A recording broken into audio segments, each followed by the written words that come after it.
वहीं हिमाचल में bird flu की वजह से सोलन के जाबली में सैकड़ों मुर्गियां मर रहे हैं, जिसकी वजह से इलाकों में दहशत का माहौल है। स्थानीय लोगों ने इसकी शिकायत पुलिस और जिला प्रशासन को दी।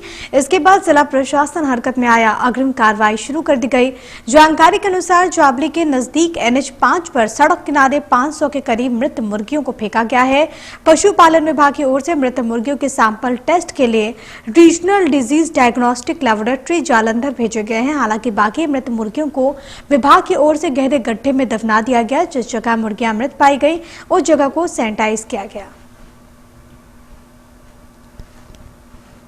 करीब पता चला तो और हमने वहाँ अपनी टीम इमीडिएटली डिस्ट्रिक्ट लेवल की जो बर्ड फ्लू के लिए जो हमने टीम बना रखी है उसको भेजा, तो पाया गया कि लगभग 500 के करीब मुर्गे जो है वहाँ पे मृत फेंके गए थे सड़क के किनारे, खाई में सड़क के साथ ही। तो प्रोटोकॉल के मुताबिक, क्योंकि आजकल बर्ड फ्लू ने दस्तक दे दी है, हमारे जो पड़ोसी राज्य हैं उनमें भी बर्ड फ्लू है और हमारे हिमाचल प्रदेश में भी बर्ड फ्लू जो प्रवासी परिंदे हैं माइग्रेटरी बर्ड्स में कांगड़ा जिले में पाया गया है।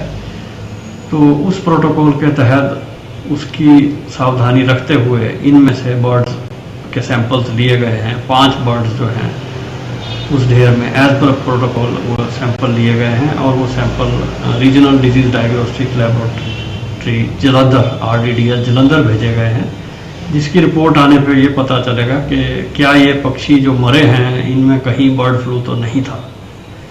तो और जो बाकी जो बचे बर्ड थे वो प्रोटोकॉल के अनुसार उनको डीप बरियल मेथड से दबा दिया गया है।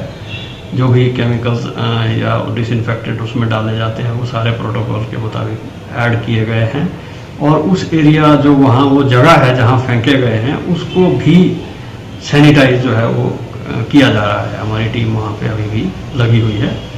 पहले कोरोना की मार और अब होटल इंडस्ट्री पर बर्ड फ्लू का साया, कहीं ना कहीं इन दोनों चीजों ने होटल इंडस्ट्री का बहुत बड़ा नुकसान हिमाचल में किया है। हमारे साथ इस वक्त मौजूद हैं पैरागॉन पैलेस के जनरल मैनेजर।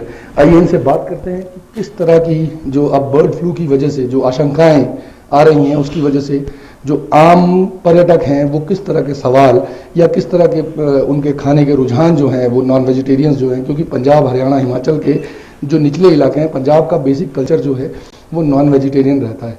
तो आइए इनसे जानते हैं कि किस तरह का जो कल्चर है वो यहाँ पर है और कितना यहाँ पर इफेक्ट हो रहा है बर्ड फ्लू की वजह से। नमस्कार सबसे पहले सर। बाकी जो आपने बोला बर्ड फ्लू का इफेक्ट क्या रहा हमारी इंडस्ट्री में, तो पहली बात तो कोरोना से हम बड़ी मुश्किल से भी हम चल रहे थे और किसी तरह से पिकअप हमने किया था, तो एकाएक आया बर्ड फ्लू का सिस्टम। इसमें वैसे गेस्ट थोड़ा डर तो गए हैं और थोड़ा सा क्वेरी भी कर रहे हैं कि ये मीट कब का है, कैसा है, श्योर तो है कि नहीं। बाकी और हमारी जो गेस्ट की जो रिक्वायरमेंट थी वो भी डाउन हुई है। हमारे पास गेस्ट की जो उनकी जो रिक्वेस्ट होती थी नॉनवेज की वो कम हुई है, बहुत डाउनफॉल बहुत गया है। तो आपने देखा कि कहीं ना कहीं आम जनता बर्ड फ्लू के नाम से डरने लगी है। जहां पर एक और होटल इंडस्ट्री को मार पड़ी, वहीं पर वेट मार्केट जिसे हम मीट की शॉप्स बोलते हैं उन पर भी बहुत ज्यादा असर जो है वो देखने को मिला। आइए हमारे साथ बात करते हैं रॉयल चिकन के हमारे साथ एम्प्लॉई हैं, इनसे जानते हैं कि कितना असर जो है बर्ड फ्लू की अफवाह बोले या स्थिति को जायजा लेते हुए बोले, तो उसके बारे में बात करते हैं कि किस तरह का जो रुझान है लोगों का रहा है। अब कितने लोग आपके पास आ रहे हैं? हमारे पास इस टाइम तो 10% लोग नहीं आ रहे और पहले कोरोना काल था, अब बर्ड फ्लू की मार पड़ी है। पहले काम ठप हो गया था, थोड़ा थोड़ा उठना शुरू हुआ था, लेकिन जब से अफवाह फैली बर्ड फ्लू की, अंडों में चिकन में पूरी दुकान खाली, इस टाइम कोई काम नहीं है, तो इसका असर बहुत पड़ा है।